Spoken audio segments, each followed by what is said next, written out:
Hello दोस्तों, आपका स्वागत है स्कॉलर एलाइड।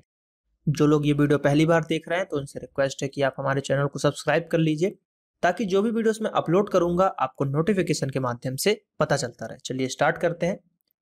तो अगर यहाँ पर आज हम बात करें कि किस पार्ट की बात कर रहे हैं तो यहाँ पर हम बात करेंगे जीके जीएस एमसीक्यूज का जो मैंने सीरीज स्टार्ट किया है, जिसके अंतर्गत मैं हर बार 25 क्वेश्चंस को लेता हूँ। एक तरीके का ये 25 क्वेश्चंस का एक सेट होता है जिसमें मैंने बहुत ही हाई लेवल के क्वेश्चंस इंक्लूड किए हैं जो कि आपका यूपीएससी से रिलेटेड हैं, जो कि आपके पीएससी से रिलेटेड है, चाहे वो एमपीपीएससी हो, चाहे वो सीजीपीएससी हो, बिहार पीएससी हो या यूपीपीएससी हो, कोई भी पीएससी हो, ऑल स्टेट पीएससी के लिए वो इंपॉर्टेंट है और यूपीएससी का भी इंपॉर्टेंट है। यूपीएससी के लिए इसलिए इंपॉर्टेंट है क्योंकि इसमें जो मैंने क्वेश्चंस कुछ लिए हैं वो आपके यूपीएससी के भी प्रीवियस ईयर क्वेश्चंस हैं।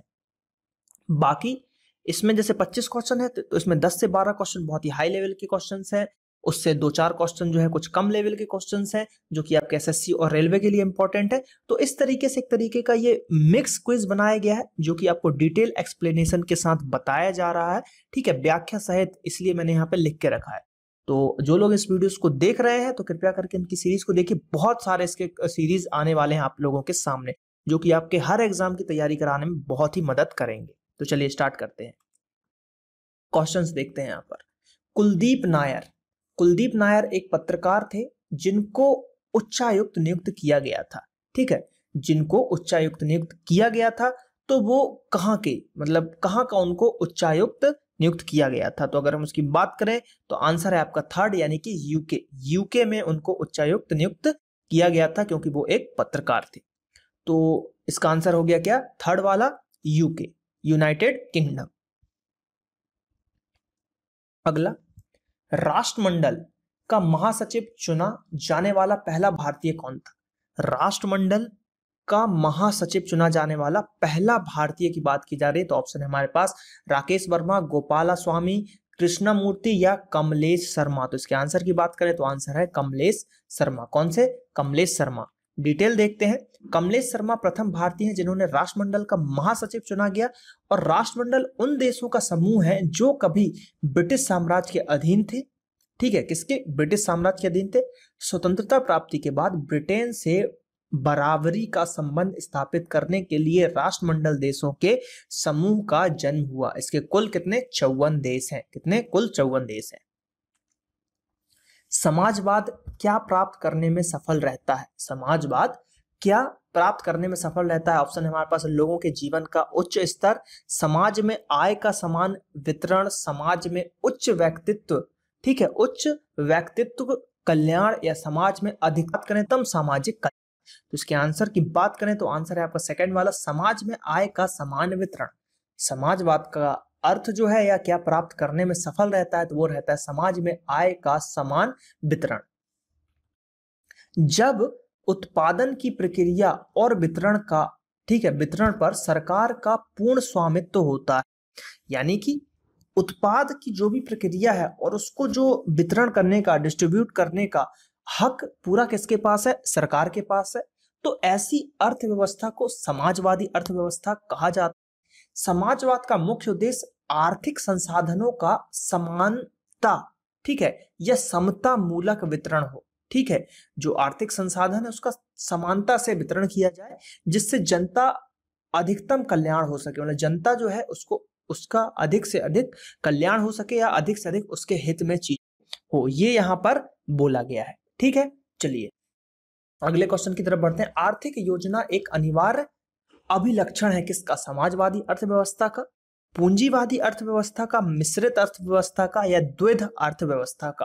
तो इसके आंसर की बात करें तो आंसर है समाजवादी अर्थव्यवस्था। अभी हमने जस्ट पिछला क्वेश्चन देखा उसमें कि मेनली जो है डिस्ट्रीब्यूशन पे बात की जाती है, आर्थिक तौर पे बात की जाती है, तो इसलिए आर्थिक आयोजना की बात करें तो वो समाजवादी अर्थव्यवस्था का अनिवार्य लक्षण होगा।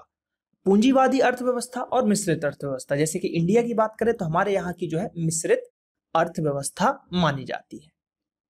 आर्थिक आयोजना, ठीक है, आर्थिक आयोजना समाजवादी अर्थव्यवस्था का मुख्य लक्षण होता है क्योंकि योजना के आधार पर ही आर्थिक संसाधन को वंचित वर्गों तक पहुंचाया जाता है। तो कई योजनाओं के आधार पर योजनाएं चलाई जाती हैं, उस तरीके से योजनाओं की मदद से आर्थिक संसाधन को जो वंचित वर्ग हैं जिनके पास वो नहीं पहुंच पा रहे हैं वहां पर पहुंचाए जाने की कोशिश की जाती है और पहुंचाया भी जाता है। महिलाओं के सशक्तिकरण के लिए राष्ट्रीय नीति किस वर्ष में अपनाई गई थी? राष्ट्रीय नीति महिलाओं के सशक्तिकरण के लिए कब अपनाई गई थी? तो आंसर की बात करें तो 2001 में महिलाओं के सशक्तिकरण के लिए राष्ट्रीय नीति को अपनाया गया। तो महिला सशक्तिकरण के लिए राष्ट्रीय नीति वर्ष 2001 में प्रारंभ की गई। महिला सशक्तिकरण का तात्पर्य महिलाओं को पुरुषों के समान सामाजिक, आर्थिक और राजनीतिक क्षेत्रों में वीरता प्रदान करना होता है, जिससे महिलाओं को पुरुषों के समान सुरक्षा का अधिकार प्राप्त हो सके। यानी कि मेनली वही है, महिलाओं का स्तर बढ़ाया जा रहा है कि जो काम पुरुष करेंगे वो महिलाएं भी कर सकती हैं। ये सरकार की तरफ से नीति चलाई जा रही है और हर क्षेत्र में उनको आरक्षण भी दिया जा रहा है और उनको प्रोत्साहित किया जा रहा है कि आप हर फील्ड में उतरे। और बहुत ही अच्छा कार्य कर रही है हमारी महिलाएं, क्योंकि आजकल पढ़ रही हैं। तो इसलिए जो अभियान भी चलाया गया है बेटी बचाओ बेटी पढ़ाओ, तो ये सब चीजें जो है सरकार की एक योजना है जिसके तहत महिलाओं को बढ़ावा मिल रहा है। राष्ट्रीय बाढ़ आयोग, राष्ट्रीय बाढ़ आयोग यानी कि RBA किससे संबंधित है? अनावृष्टि और बाढ़ से, निर्धनता, अपशमन से, आपदा प्रबंधन से या बाढ़ से? इसका आंसर है आपका बाढ़ से। देखिए राष्ट्रीय बाढ़ आयोग है तो बाढ़ से ही रिलेटेड होगा। राष्ट्रीय बाढ़ आयोग का संबंध बाढ़ नियंत्रण से है। यहां पे हम बात करते हैं अगले क्वेश्चन की। तो भारी मात्रा में अल्कोहल पीने वाले लोग प्रायः मरते हैं। ऑप्शन है हमारे पास यकृत या उदर के कैंसर से, हृदय पेशियों के कमजोर होने के कारण, कार्डियक अरेस्ट से, रुधिर कैंसर से या सिरोसिस से। तो इसका आंसर है आपका डी वाला, सिरोसिस से। देखिए भारी मात्रा में शराब पीने वाले लोग, सिरोसिस नामक एक बीमारी होती है, इसमें यकृत जो है क्षतिग्रस्त हो जाती है, क्योंकि शराब की विषाक्तता को निष्क्रिय करने के लिए यकृत मुख्य भूमिका निभाता है। तो इसलिए जो है शराब पीना एक तरीके से बुरी बात है, तो कृपया करके शराब का सेवन ना करें, नहीं तो आपको भी ये बीमारी हो सकती है। रेलवे डिब्बों का निर्माण कहाँ किया जाता है? जमशेदपुर, चितरंजन, पेराम्बूर या फिर वाराणसी? तो इसका आंसर है आपका पेराम्बूर। ठीक है, पेराम्बूर में कोच फैक्ट्री की बात की जा रही है, रेलवे डिब्बों की बात की जा रही है। ठीक है, तो देखिए रेल डिब्बों का निर्माण पेराम्बू, चेन्नई और कपूरथला पंजाब में किया जाता है, जबकि वाराणसी और चितरंजन में डीजल इंजन का निर्माण होता है। तो यहां पर किसका निर्माण होता है? डीजल इंजन का निर्माण होता है। अगले क्वेश्चन की तरफ बढ़ते हैं। निम्नलिखित में से किसको शक्तिशाली नोबेलों, ठीक है, शक्तिशाली नोबेलों के एक समूह चिहालगनी, ठीक है, चिहालगनी के विनाश का श्रेय दिया जाता है? चिहालगनी की बात करें तो इसका किसको श्रेय दिया जाता है? तो ये श्रेय दिया जाता है आपका बलबन को। किसको? बलबन। चहलगामी की बात करें जो है चहलगनी, तो इल्तुतमिश से 40 गुलामों के सरदारों को मिलाकर तुर्कान चहलगान का निर्माण कराया था। किसने करवाया था? इल्तुतमिश ने करवाया था। और बाद में बलबन ने इसे समाप्त कर दिया। तुर्कान चहलगान का मुख्य कार्य राजा को राजकीय कार्यों में परामर्श देना तथा युद्ध के समय सैन्य सहायता देना होता था। कभी कभी यह शासकों को सिंहासनारूढ़ करने में भी महत्वपूर्ण भूमिका निभाता था। तो 40 लोगों का एक गुलामों का जो दल था जिसको मिलाकर तुर्कान चहलगान बनाया गया। तो इसी को जो है किसने समाप्त कर दिया? बलबन ने समाप्त कर दिया। और बनवाया किसने, मतलब इसको चालू किया था? इल्तुतमिश ने। ये दोनों क्वेश्चन इंपॉर्टेंट है। चालू किसने किया या बनाया किसने? इल्तुतमिश ने बनाया। और खत्म किसने किया? तो खत्म किया बलबन ने। तो देखिए 40 सरदारों को हराना था, उसके लिए बल चाहिए, तो बलबन ने उसको खत्म किया और इल्तुतमिश ने उसको बनवाया। इस तरीके से आपको याद रखना है। अगला ल्यूमेन एकक है, क्या है ल्यूमेन? प्रदीप्त घनत्व का, चमक का, ज्योति फलक का या ज्योति तीव्रता का? ल्यूमेन मतलब किसकी इकाई है? एकक का मतलब है इकाई या फिर यूनिट। किसकी यूनिट है ये? तो यह ल्यूमेन की बात करें तो यह है आपका ज्योति फ्लक्स की। किसकी? ज्योति फ्लक्स का यूनिट कहा जाता है। और जो ज्योति तीव्रता है, ज्योति तीव्रता उसका मात्रा क्या है? कैंडेला है। ठीक, कैंडेला। शेरशाह द्वारा निर्मित ग्रैंड जो है आपका ग्रैंड ट्रंक रोड पंजाब को किसके साथ जोड़ती है? आगरा, लाहौर, पूर्व बंगाल या मुल्तान? तो इसका आंसर है आपका आगरा। पंजाब को जो है आगरा के साथ जोड़ती है शेरशाह दूरी द्वारा जो बनाया गया, शेरशाह द्वारा जो बनाया गया है ग्रैंड ट्रंक रोड। तो शेरशाह द्वारा निर्मित ग्रैंड ट्रंक रोड बंगाल के सोनार गांव से लेकर लाहौर तक है। बंगाल के सोनार गांव से लेकर लाहौर तक है और प्राचीन काल में अशोक के समय इसका नाम उत्तरापथ था। अशोक के समय क्या था? उत्तरापथ इसका नाम था। झीलों के अध्ययन को क्या कहा जाता है? टोपोलॉजी, लिम्नोलॉजी, हाइड्रोलॉजी या पोटोमालॉजी? तो इसका आंसर है आपका लिम्नोलॉजी। झीलों के अध्ययन को लिम्नोलॉजी कहते हैं। बहुत ही आईएमपी क्वेश्चन है। रेलवे, देखिए ये जो इंपॉर्टेंट क्वेश्चन है किसके लिए है? आरआरबी यानी कि रेलवे के लिए। रेलवे में तो ये हर बार लगभग पूछा ही जाता है। उसके बाद पीएससी भी है, पीएससी में भी साइंस के अंतर्गत इस क्वेश्चनों को रखा जाता है। तो लिम्नोलॉजी ये प्रीवियस ईयर क्वेश्चन में से एक है जिसको यहाँ पर ही ऐड किया गया है। तो झीलों के अध्ययन को कहा जाता है लिम्नोलॉजी। अगले क्वेश्चन की तरफ बढ़ते हैं। लोकल एरिया नेटवर्क यानी लैन की बात की जा रही। कंप्यूटर से रिलेटेड क्वेश्चन है। निम्नलिखित में से किस मद का प्रयोग नहीं किया जाता है? इंटरफेस कार्ड, केबल, कंप्यूटर या मॉडेम?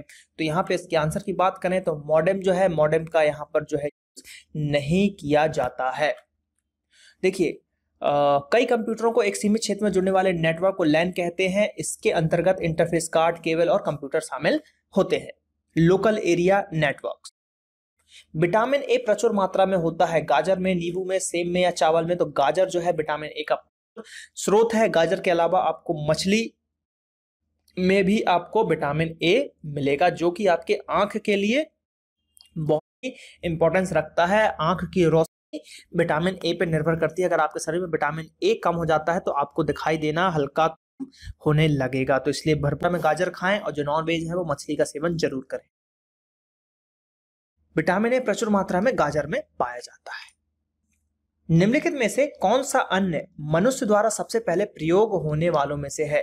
गेहूं, जौ, जई या राई? तो इसका आंसर है आपका गेहूं। ठीक है, वैसे जौ भी है लेकिन मेनली जो है गेहूं। तो गेहूं और चावल के साक्ष्य सिंधु सभ्यता से मिले हैं, जबकि जौ का मुख्य प्रयोग आर्य लोग करते थे। ठीक है, लेकिन गेहूं जो है मेनली गेहूं आपको सिंधु सभ्यता में गेहूं चावल भी मिलेगा आपको, और लेकिन मेनली जो है गेहूं का जो है मेहरगढ़ से आपको कृषि के साक्ष्य जो जिस तरीके से मिले थे उस तरीके से अगर हम बात करें, चावल जो है सिंधु सभ्यता में कोल्डी हवा की बात करें तो कोल्डी हवा से आपको चावल के साक्ष्य मिले थे। तो ये आपको यहां पर याद रखना है। किस तत्व के रासायनिक गुण निम्नलिखित में से कौन तय करता है? मतलब किसी तत्व है उसका रासायनिक गुण कौन तत्व तय करेगा? इलेक्ट्रॉनों की संख्या, न्यूट्रॉनों की संख्या, प्रोटॉनों की संख्या या ये सभी? तो इसके आंसर की बात करें तो इलेक्ट्रॉनों की संख्या जो है निर्भर करेगा कि उसका रासायनिक गुण कैसा है। किसी तत्व का रासायनिक गुण कैसा होना चाहिए वो इलेक्ट्रॉनों की संख्या पर निर्भर करेगा। मेंडलीव की आवर्त सारणी के अनुसार जब तत्वों को उनके बढ़ते हुए परमाणु क्रम के अनुसार रखा जाता है तो एक निश्चित समय अंतराल पर समान गुण वाले नए तत्वों की पुनरावृत्ति होती है। वे तत्व जिनके बाह्य कोश में इलेक्ट्रॉनों की संख्या समान होती है और उनके भौतिक एवं रासायनिक गुण भी समान होते हैं। तो जो बाहरी कोश है अगर उसमें इलेक्ट्रॉनों की संख्या अगर समान है तो उनके भौतिक और रासायनिक गुण दोनों सेम होंगे, और अगर वो विपरीत है तो उनके गुण भी विपरीत होंगे। इस तरीके से जो है मेंडलीव के द्वारा यह कहा गया था। निम्नलिखित में से कौन सा बल क्षयकारी बल है? निम्नलिखित में से कौन सा बल क्षयकारी बल है? तो देखिए यहाँ पर ऑप्शन है आपके पास स्थिर विद्युत, चुंबकीय बल, गुरुत्व बल या घर्षण बल। स्थिर विद्युत, चुंबकीय बल, गुरुत्व बल या घर्षण बल। तो क्षयकारी बल की बात करें तो इसका आंसर है आपका घर्षण बल। कौन सा बल? घर्षण बल। तो देखते हैं, क्षयकारी बल का मुख्य उदाहरण घर्षण बल है। और घर्षण बल भी कितने प्रकार के होते हैं? 3 प्रकार के होते हैं, वो आपको याद रखना है। एक तो रोलिंग वाला, ठीक, अगर आप रोलिंग कर रहे हैं तो वहां पे भी घर्षण बल लगता है। देखिए मेनली घर्षण का क्या महत्व है, देखिए जैसे कि रोड है उस पर अगर कोई गाड़ी चल रही है, ठीक है, उस पर कोई गाड़ी अगर चल रही है तो घर्षण के कारण ही चलेगा। घर्षण समाप्त हो गया तो वो नहीं चलेगा। आप रोड पे चल रहे हो तो वो भी घर्षण के कारण ही चल रहे हो। तो जो चीज भी, जैसे कोई चीज रुकी हुई है कहीं पे तो घर्षण के कारण ही रुकी हुई है। तो किसी भी चीज को देखिए, जैसे कि ये चीज रोड पे रखी हुई है, कोई भारी चीज, तो उसको अगर आप धक्का देते हो तो ज्यादा घर्षण लगेगा, और लेकिन कोई चीज वस्तु है उसी को अगर आप लुढ़का के ले जा रहे हो तो कम घर्षण लगेगा। तो यही सब चीजें घर्षण बल के अंतर्गत आती हैं। तो ये आपको याद रखना है। सबसे चमकीला ग्रह कौन सा है? शुक्र, बृहस्पति, बुध, मंगल। तो सबसे चमकीला ग्रह है आपका शुक्र। ठीक है, सबसे चमकीला ग्रह कौन सा? शुक्र। और बुध जो है सबसे पास है, सूर्य के सबसे पास है। लोग इसीलिए कंफ्यूज होते हैं, इसको लगा देते हैं कि सूर्य के सबसे पास है तो सबसे ज्यादा चमकेगा। लेकिन गलत। सबसे चमकीला ग्रह है शुक्र, और गर्म ग्रह भी जो है शुक्र को ही कहा जाता है, क्योंकि लगभग इसमें 96% CO2 की मात्रा यहाँ पर पाई जाती है। और मंगल को तो जैसा आप सभी को पता ही है, मंगल को हम क्या कहते हैं, लाल ग्रह भी कहा जाता है। तो आंसर शुक्र। देखिए, सूर्य के नजदीक होने के कारण शुक्र ग्रह का तापमान अत्यधिक होता है, इसलिए यह सबसे तेज चमकता है। इसे भोर और सांझ का तारा भी कहा जाता है। इसका द्रव्यमान एवं आकार पृथ्वी के समान है, तो इस पृथ्वी की जुड़वा बहन, एक और संज्ञा दी गई है, पृथ्वी की जुड़वा बहन भी इसको कहा जाता है। यदि किसी चुंबक का तीसरा ध्रुव हो तो तीसरा ध्रुव क्या कहलाएगा? दोषपूर्ण ध्रुव, परिणामी ध्रुव, अतिरिक्त ध्रुव या यादृच्छिक ध्रुव? तो इसके आंसर की बात करें तो इसका आंसर होगा परिणामी ध्रुव। किसी दो चुंबकों का परिणामी ध्रुव ही तीसरा ध्रुव कहलाता है। इस स्थान पर चुंबकीय बल रेखाएं मान में बराबर परंतु दिशा में विपरीत होने के कारण एक दूसरे से पूर्णतः निरस्त हो जाती हैं और हमें उदासीन बिंदु प्राप्त होता है। कैसा बिंदु प्राप्त होता है? उदासीन बिंदु प्राप्त होता है। बात करते हैं अगले क्वेश्चन की। तो नेक्स्ट क्वेश्चन है हमारे पास, संयुक्त राष्ट्र की नवीनतम सरकारी भाषा है। संयुक्त राष्ट्र की नवीनतम सरकारी भाषा की अगर हम बात करें तो वह है आपकी कौन सी? अरबी भाषा। संयुक्त राष्ट्र संघ में चीनी, स्पेनी, अंग्रेजी, रसियन, फ्रेंच इत्यादि भाषाओं की प्रयोग की जाती है, परंतु हाल ही में छठवीं भाषा के रूप में जो है मान्यता किसको मिली है? अरबी भाषा को। यानी कि जो अरबी भाषा है इसको छठवीं भाषा के रूप में मान्यता प्राप्त हुआ है। मेनली आपको ये क्वेश्चन यहाँ पे डालने का अर्थ ये है कि क्वेश्चन आजकल ये भी पूछा जाता है, सीधे सीधे पूछता है कि 6th नंबर की जो है भाषा किसे ऐड किया गया है, किसे ऐड किया गया है। तो ऐसा क्वेश्चन बनता है। और आजकल एक तरीके के क्वेश्चन और पूछा जा रहा है, 4 ऑप्शन दे देंगे, इनमें से कौन आपका संयुक्त राष्ट्र की भाषा में शामिल नहीं है। 4 ऑप्शन दे दिए उन्होंने, चीनी, स्पेनी, अंग्रेजी और एक ऑप्शन दे दिया आपको हिंदी। तो इसका आंसर हो जाएगा हिंदी। तो इस तरीके से जो क्वेश्चन इससे बनाए जाते हैं। पुस्तक कुरुक्षेत्र टू कारगिल किसने लिखी है? पुस्तक कुरुक्षेत्र टू कारगिल किसने लिखी है? ऑप्शन है आपके सूर्यनाथ सिंह, कुणाल भारद्वाज, करण सिंह या कुलदीप सिंह। तो इसके आंसर की बात करें तो आंसर है हमारे पास कुलदीप सिंह। कुरुक्षेत्र टू कारगिल नामक पुस्तक के लेखक कुलदीप सिंह है। कौन? कुलदीप सिंह। याद रखिएगा कुलदीप सिंह ने किसको लिखा? देखिए, का से कुलदीप, का से कुरुक्षेत्र, लेकिन आप बोलोगे कि कुणाल भी तो है, लेकिन आपको याद रखना है कि कुलदीप सिंह ने जो है कुरुक्षेत्र टू कारगिल को लिखा है। ठीक, चलिए। प्रेस की स्वतंत्रता जो है किस दिन मनाई जाती है? तो प्रेस स्वतंत्रता की अगर हम बात करें तो यह मनाई जाती है 3 मई को। और जैसा कि आर्टिकल 19 के 1 में 1 के तहत बोला गया है कि प्रेस की स्वतंत्रता है, विशिष्ट रूप से उल्लेखन नहीं है, लेकिन यहाँ पर सुप्रीम कोर्ट के द्वारा बोला गया है कि इसकी जो स्वतंत्रता है उसको 19 के 1 में रखा जाएगा। आंसर है 3 मई। संयुक्त राष्ट्र महासभा ने 3 मई को वर्ल्ड प्रेस फ्रीडम डे, ठीक है, कौन सा? वर्ल्ड प्रेस फ्रीडम डे के रूप में मनाने की घोषणा की है। इस दिवस को मनाए जाने का उद्देश्य सार्वभौमिक मानव अधिकारों के घोषणा पत्र के अनुच्छेद 19 के अंतर्गत इसको दिए गए अभिव्यक्ति और स्वतंत्रता के अधिकार की रक्षा करना है। पर्यावरणीय आयोजन के साथ मूलतः संबंधित संगठन कौन सा है? तो पर्यावरण से रिलेटेड बात करें तो वो है आपका 4th नंबर का। आंसर है 4th। इसका फुल फॉर्म देखते हैं, national environmental engineering research institute. National environmental engineering research institute इसका फुल फॉर्म है। तो यह पर्यावरण आयोजन के मूलतः संबंधित संगठन है। फलों के मीठे स्वाद का कारण क्या होता है? फलों के मीठे की बात की जा रही है, ध्यान रखिएगा। फलों तो लैक्टोस, फ्रक्टोस, माल्टोस और राइबोस। तो देखिए, फलों के लिए तो है फ्रक्टोस, लैक्टोस, लैक्ट आ गया, लैक्टोमीटर, तो ये हो जाएगा मिल्क से रिलेटेड।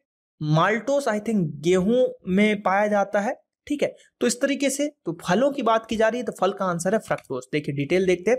दूध के लिए लैक्टोस है, फल के लिए फ्रक्टोज है, गेहूं के लिए माल्टोज है और आरएनए के लिए राइबोज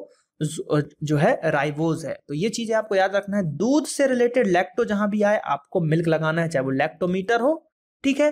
तो ये चीजें दूध में ही मिलेगा आपको, फल में फ्रक्टोज, गेहूं में माल्टोज। एनालैक्ट्स, ठीक है, एनालैक्ट्स पवित्र ग्रंथ है, किसका यह पवित्र ग्रंथ है? तो देखिए ऑप्शन है आपका कन्फ्यूज, ठीक है, कन्फ्यूज सवाद या फिर कन्फ्यूशियन धर्म, ठीक है, यहूदी धर्म। देखो यहूदी को क्या जूडा भी बोला गया है, क्या बोला गया? जूडा। तो एक क्वेश्चन यहां से ये भी बन सकता है, जूडा किस धर्म को भी कहा जाता था? तो अयहूदी, सिंटा धर्म, टाओवाद या टाओ धर्म? तो इसका आंसर है आपका फर्स्ट वाला। तो इसकी अगर हम बात करें कन्फ्यूशियन धर्म की का सबसे पवित्र ग्रंथ जो है एनालैंक्टस को माना जाता है या है। ठीक है, तो ये क्वेश्चंस यहाँ पर थे। तो ये हमने 25 क्वेश्चंस देखे यहाँ पर, जो कि वेरी आईएमपी क्वेश्चंस है आपके ऑल स्टेट पीएससी के लिए, सभी एग्जामों के लिए एक तरीके से मिक्स क्विज है, जिसके अंतर्गत क्वेश्चंस का लेवल बहुत ही अच्छा रखा गया है। तो लगभग ऐसे जो क्वेश्चन है हमारी टीम के द्वारा तैयार किए गए हैं, लगभग हमारे पास 2000 के आसपास क्वेश्चन होंगे। तो उसकी सीरीज चल रही है, तो लगभग आपके पास बहुत सारे इसके वीडियोस आने वाले हैं। इससे आप अंदाजा लगा सकते हैं कि आपके पास लगभग 100 वीडियो ऐसे मिलेंगे। तो कृपया करके सब्सक्राइब कर लीजिए चैनल को, क्योंकि बहुत ही अच्छी प्रिपरेशन आप लोगों की होने वाली है। तो चलिए मिलते हैं अगले पार्ट में। धन्यवाद। जय हिंद, जय भारत।